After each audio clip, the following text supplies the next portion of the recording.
Donc aujourd'hui, je vais vous parler d'une compétition qui a eu lieu il y a bien longtemps, la Coupe du Monde de foot 78, que on pourrait appeler le Mondial des Généraux, puisque c'est la dictature argentine du général Videla qui va se retrouver en position d'organiser la Coupe du Monde.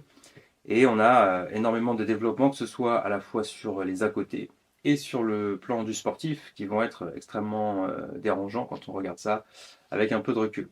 Donc le point de départ, c'est que quasiment dans toutes les nations d'Amérique centrale et d'Amérique du Sud, vous avez, pendant ce qu'on pourrait appeler la période de la guerre froide, la chasse aux communistes du côté des États-Unis. Et dès qu'un peuple de ces coins-là, donc le sud de l'Amérique par rapport aux États-Unis, va élire un gouvernement de gauche ou très à gauche, on va avoir très régulièrement des coups d'État qui vont être fomentés par la CIA. Donc il y a toute l'histoire de la United Fruit Company qui va créer les républiques bananières. Et puis, il y en a des très célèbres, hein, que ce soit en Argentine, le Chili de Pinochet, etc. L'énorme échec, on va dire, dans cette histoire-là des États-Unis, c'est Fidel Castro à Cuba qui est juste en face et puis qui n'a pas réussi à être destitué malgré les centaines de tentatives d'assassinat. Donc on a un truc qui est assez récurrent, c'est le remplacement, suite à des coups d'État militaires, des gouvernements de gauche par des gouvernements d'extrême droite, dirigés souvent par des généraux ou des cartels de généraux. Et c'est ce qui va se passer en Argentine en 1976. Du coup, on a le triple A, c'est l'Alianza Anticomunista Argentina, qui va donc prendre le pouvoir en Argentine avec son lot de morts violentes. Et on a le 24 mars 76 la prise de pouvoir des généraux. Donc vous avez la photo avec au milieu celui qui a la moustache, qui est Jorge Videla, le général en chef, si on veut, qui va laisser son nom dans la postérité pour être le dictateur de l'Argentine. Ce qui est surprenant dès le départ, c'est qu'au moment du coup d'État, on a toutes les chaînes de télévision argentines qui assez logiquement cessent leur programme. Breaking news, on a un nouveau pouvoir en place, donc on coupe les programmes et puis on annonce la prise de pouvoir du général Videla. Il y a une chaîne qui ne va pas s'arrêter de diffuser ce qu'elle est en train d'émettre, c'est celle qui passe le match de foot de l'équipe nationale qui joue un match amical au bout du monde en Pologne. Et c'est anecdotique, mais ça montre bien le poids du foot dans ce pays-là. Alors c'est un débat qui est peut-être sans fin, tout le monde ne sera pas d'accord avec moi, mais quand on cherche le peuple qui serait peut-être le plus fanat de foot du monde, l'Argentine est tout en haut quand même, hein. Il y a peut-être quelques rivaux, mais les Argentins sont d'immenses férus de foot, c'est assez spectaculaire, et c'est une petite anecdote qui l'illustre assez bien. Donc il y a un truc qui est déjà sur la table, c'est que le foot c'est massif, le foot c'est voilà, le truc que les Argentins aiment collectivement, et on a un pouvoir qui est anticommuniste qui est mis en place. Et à la tête de l'équipe nationale de foot, il y a un homme qui s'appelle César Luis Menotti qui a un profil absolument anormal pour la période. Il est communiste. Il a sa carte au Parti communiste. Donc assez logiquement, ça devrait être le premier type qui dégage. L'agent arrive au pouvoir, toi, dehors. Et en fait, ce type-là va continuer à gérer l'équipe de foot de l'Argentine jusqu'à la fin de la dictature. Donc c'est lui qui va gagner la Coupe du Monde en tant que sélectionneur. On a ici une espèce d'anomalie. Et puis, pour l'anecdote, c'est lui qui a lancé Maradona dans le grand bain, qui avait 15 ans. Et puis, il y a un regret, on va dire, éternel pour les Argentins, c'est que ce minot de 15 ans n'ait pas été à la Coupe du Monde 78, considéré comme encore un peu trop jeune, alors que tout le monde avait vu que son talent éclaboussait de partout. Donc, c'est une dictature absolument terrible, hein, qui est parfaitement documentée en direct. Donc on a un bilan d'Amnesty International en 78 qui nous fait part de 8000 assassinats, de 8000 prisonniers politiques, de 15 000 disparitions. Donc il y a énormément de disparitions. Il y a des gens qui sont là et puis d'un jour à l'autre, ils ont disparu. Donc ces gens-là, on sait aujourd'hui ce qu'ils sont devenus, mais à l'époque, pendant des décennies, il y a eu une espèce de trou dans le peuple argentin, c'est les disparitions des gens. Donc il y avait toutes les veuves de ces hommes-là, souvent c'était des hommes, les veuves de la place de Mai, se réunissaient tout le temps au même endroit et puis réclamaient la vérité sur les disparus. Donc le monde va se poser la question, comme on le fait à chaque fois qu'il y a une compétition majeure dans une dictature, du boycott ou pas.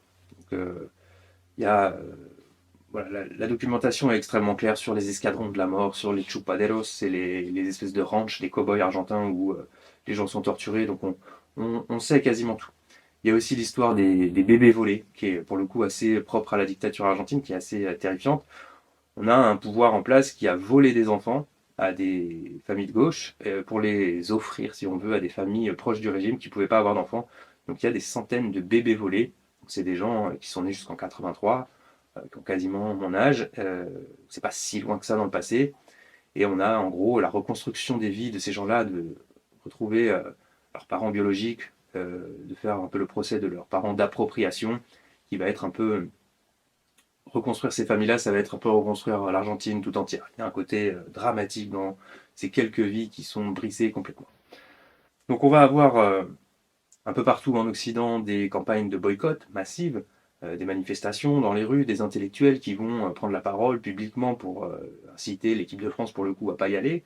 Donc on a Sartre, on a Aragon, il y a Marek Alter qui fait des tribunes télévisées pour dire ça serait quand même une bonne idée de ne pas aller jouer un tournoi sportif dans des conditions pareilles. Et on a toute la presse, donc je vous mets quelques exemples, qui va utiliser voilà, les logos du sport pour les transformer. Les dessins de presse sont assez terribles. On a des termes comme camp de la mort, camp de concentration. Les choses sont sues. On sait à cette époque-là ce qui se passe en Argentine. Donc c'est assez légitime de se demander si on y va ou pas. Donc voilà, je vous passe quelques exemples. Donc là, on a aussi un pouvoir en place en Argentine qui va être totalement cynique, qui va faire appel à une agence de communication américaine qui s'appelle Burstone Marsteller, qui a parmi ses clients, on va dire, les pires clients possibles. Donc il y a l'industrie du pétrole, il y a Monsanto, il y a Philippe Morris, il y a le tabac, il y a donc, la dictature argentine. Donc voilà, on n'est pas très regardant sur les clients chez Burstone Marsteller.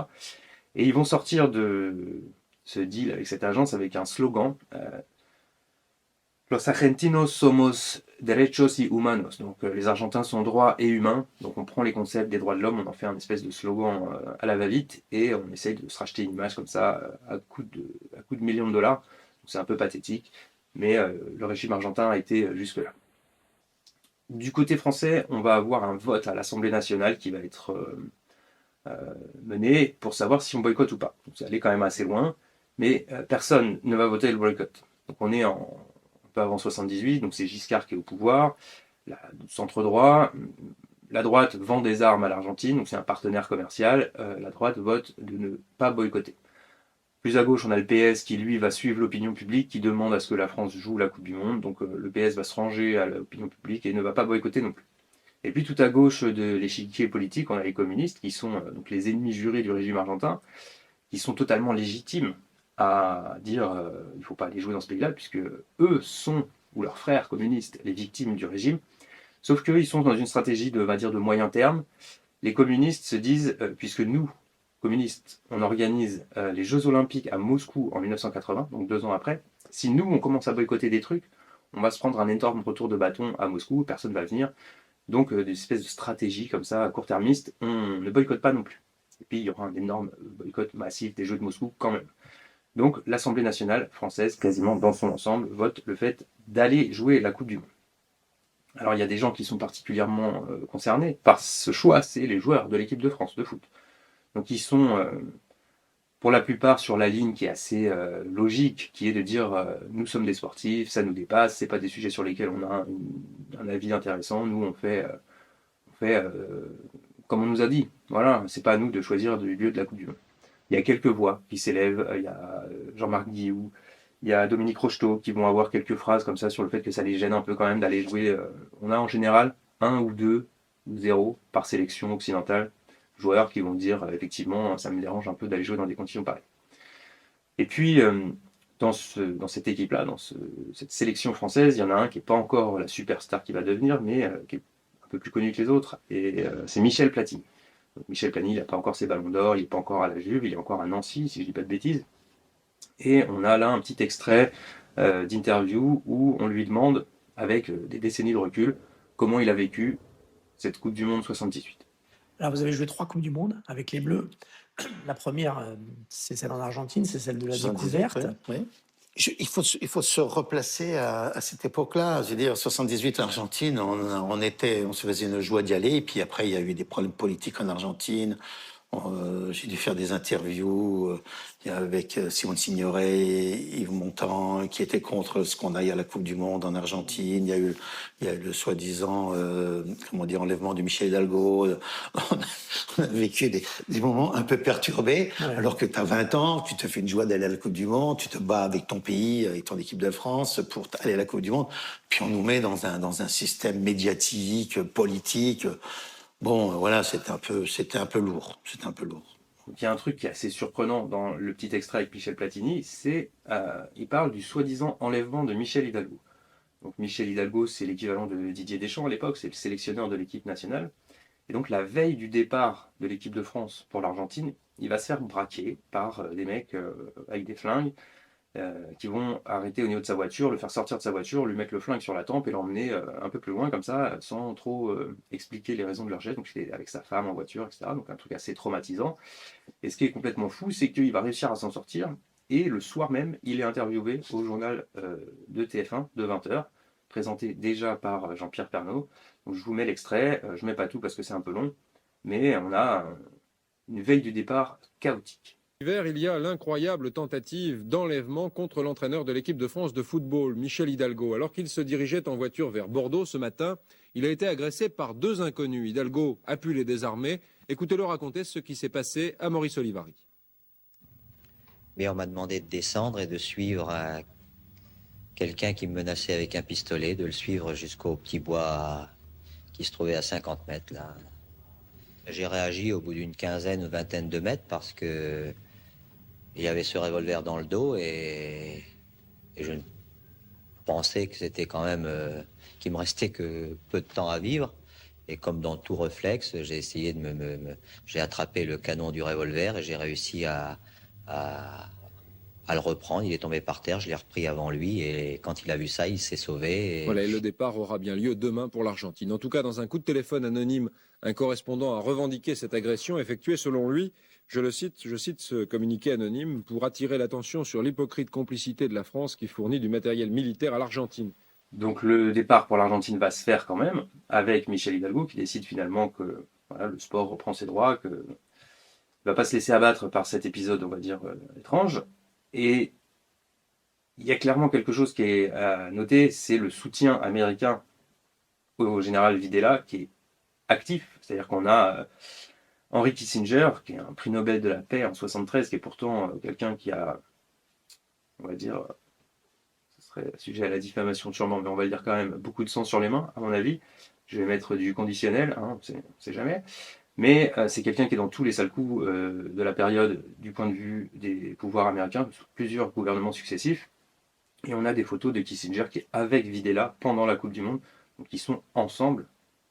Et on a même à un moment donné Raúl Héctor Castro, qui est l'ambassadeur des États-Unis en Argentine, qui va envoyer un télégramme à Washington en disant il faut peut-être calmer un peu le jeu du soutien officiel parce qu'on a quand même en face de nous une dictature absolument terrible. Peut-être lâcher du lest sur le soutien. C'est quand même pas des rigolos. Dans un pays comme ça, on pourrait se dire que le fait d'être une star du sport pourrait vous protéger du régime. Non, pas si vous êtes communiste. On a 17 joueurs, par exemple, de rugby de l'équipe de La Plata qui vont disparaître, corps et biens, du jour au lendemain. On a leur meilleur athlète, Miguel Sanchez. On a Daniel Shapira, qui est leur meilleur tennisman, qui vont être assassinés ou disparaître. Donc que vous soyez un grand sportif ou pas, j'ai envie de dire, ne change rien. C'est plutôt les opinions politiques qui comptent. Donc la Coupe du Monde va débuter, l'équipe de France est bien présente. Et puis là, pour le coup, c'est anecdotique, mais c'est rocambolesque, on va dire. On a la Hongrie comme adversaire pour le premier match, et la France joue en blanc, la Hongrie joue en blanc. Les Hongrois ont gagné le tirage au sort, ils sont à domicile.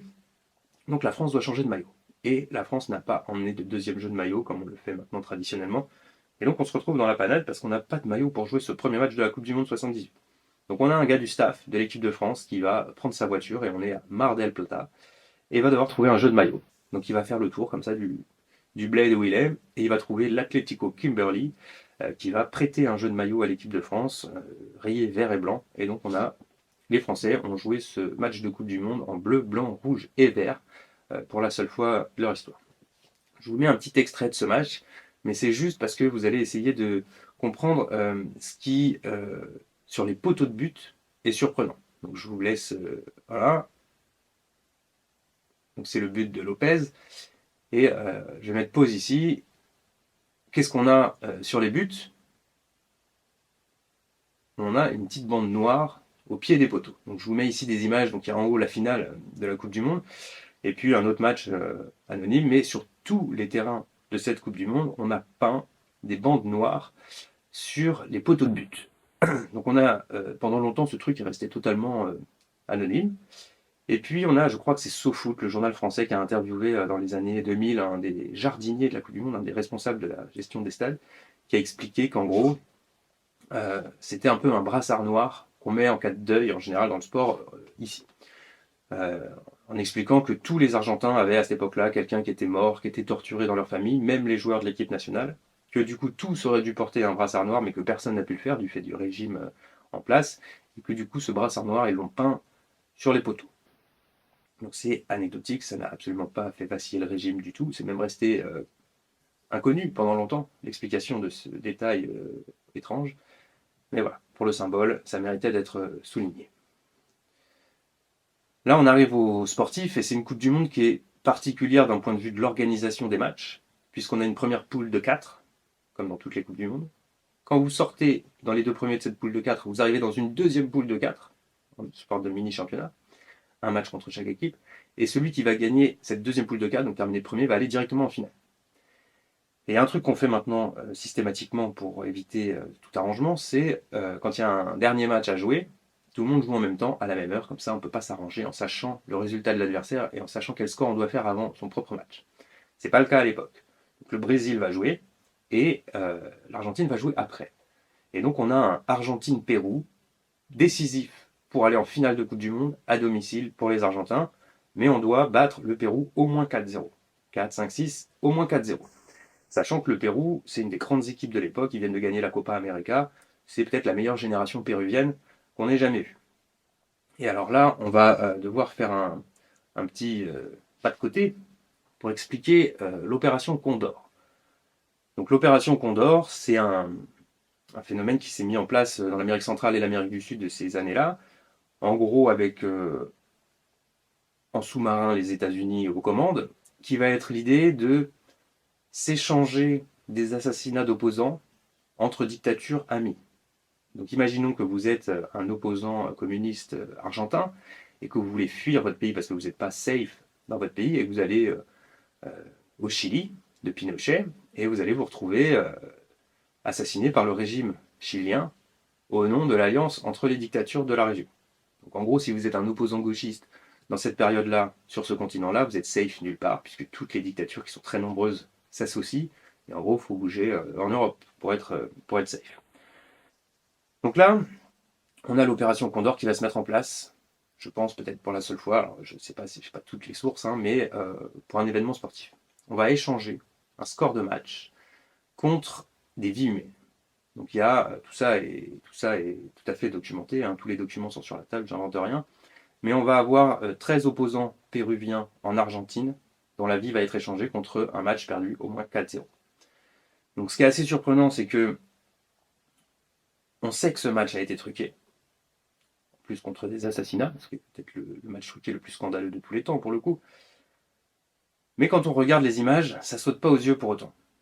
Donc je vais faire un petit pas de côté encore une fois pour avant de vous mettre les images de ce match truqué, pour que vous ayez tout pour le regarder avec l'œil averti. On a un championnat qui a été très souvent truqué, c'est le championnat de foot italien, la Serie A. Donc on a plusieurs scandales, il y a le Calciopoli, le Totonero bis, le Calcio Scomese, le Dirty Soccer, il y a plein de scandales qui concernent la Serie A. Et puis il y en a un, il me semble que c'est le Calciopoli de 2006, où on a des dizaines de milliers d'heures d'écoute téléphonique. On sait tout. On connaît le cerveau de l'affaire qui s'appelle Dan Tan, qui est à Singapour, qui a été jugé en Italie, mais qui ne peut pas être extradé, parce qu'il n'est pas d'accord avec Singapour et l'Italie.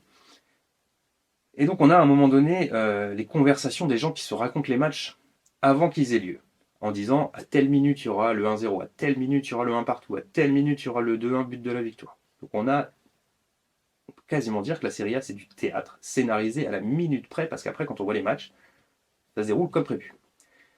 Et pourtant quand on regarde les images, ça saute pas aux yeux. Donc là, on a le Argentine-Pérou 78. Il y a 13 Péruviens qui sont morts dans l'histoire. Les Argentins doivent gagner 4-0. Et les buts 5 et 6 sont quand même un peu grotesques. Donc juste un dernier truc, c'est vraiment défendre avec un petit temps de retard, ne pas faire l'effort suffisant, d'être au marquage un peu lâche, d'avoir les gants qui sont un peu savonneux quand on est le gardien. C'est tout un tas de tout petits détails. Donc là, il n'y a même pas les minutes de but, il suffit de mettre un but. Je vous envoie les images.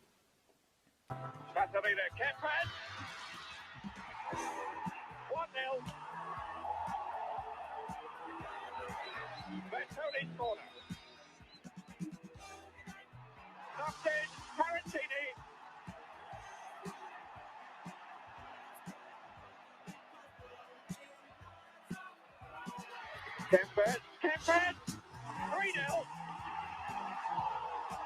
Well, let's face it now, the impossible seems probable. Kempes, our Ortiz, number 12, La Rosa. And Luque! 2 goals in the opening match in the second round against Poland 2 tonight. And Ortiz really attacking the defence. Right past them, and ultimate score. Solid wall of noise. Chippy dance. Free kick. Garigi in trouble. La Rosa. Luque! 6-0. Donc les Argentins se qualifient en gagnant 6-0 à leur quasi demi-finale, hein, c'est pas une demi-finale officiellement, mais bon. Et ils ont les Pays-Bas comme adversaires en finale qui sont sans Cruyff, mais qui sont quand même une immense équipe, c'est leur deuxième finale de suite, et les Argentins vont gagner la finale, avec à la mi-temps du match un discours qui est mythique pour les Argentins de César Luis Menotti, le sélectionneur communiste, qui leur dit aux joueurs, on joue pas pour la dictature, on joue pour le peuple, etc. Donc voilà, c'est un grand moment de coach dans l'histoire du sport, qui a une dimension politique extrêmement claire. Donc ce que tout le monde voulait éviter se produit, à savoir cette photo de Jorge Videla qui donne la Coupe du Monde à son capitaine Daniel Passarella à domicile. Donc c'est le jour de gloire, si on veut, du régime des généraux argentins. Donc on est au Monumental, c'est le stade de River Plate, et on a par exemple à la télévision espagnole le commentaire qui nous dit un dictator genocida. En direct, on nous dit on a un dictateur génocidaire qui remet la Coupe du Monde à son capitaine. Un dictador genocida, Jorge Videla, entregaba la copa. Y por primera vez en color, las televisiones retransmitían la fiesta a todo el mundo. Il y a une ambiance de fête en Argentine parce que le sport prend le dessus ce jour-là. Mais on a clairement un régime qui est indéfendable et qui vit un jour de gloire. Et puis pour terminer, on a l'explication des disparus. Donc on a dans cette dictature une espèce de pratique complètement folle qu'on appelle les vols de la mort. L'idée étant de prendre des gens donc, dans les camps de travail, de torture, de concentration, de les chloroformer pour qu'ils dorment, de les mettre dans des avions, de les envoyer au-dessus de l'océan Pacifique et de les balancer dans l'eau et de revenir avec des avions vides. Et on a fait ça à des dizaines de milliers de personnes. Donc ce sont les disparus de la dictature argentine, on les a jetés à l'eau, à des centaines de kilomètres au large. Donc ces gens-là, responsables de tout ça, ont été jugés. Il y a eu, je crois que c'est aux alentours des années 2010, le procès de la dictature argentine, un peu le procès de Nuremberg pour l'Argentine. Et on a des scènes assez folles de tous ces gens, de toutes ces femmes qui ont attendu pendant des décennies la vérité et qui sont devant le palais de justice avec une espèce de feuille de bingo avec le nom des accusés qui dit un tel a pris 25, un tel a pris 30, un tel a pris perpète, un tel a pris 18, comme ça, et ils cochent comme ça l'espèce de bilan. Donc notamment tous les pilotes d'avion des vols de la mort ont été condamnés à des peines absolument gigantesques. Et l'Argentine a un peu refermé les plaies de la dictature dans les 10 dernières années. C'est quelque chose qui est extrêmement récent. Voilà pour la Coupe du Monde 78, et on se revoit pour un nouvel épisode bientôt. Allez, ciao!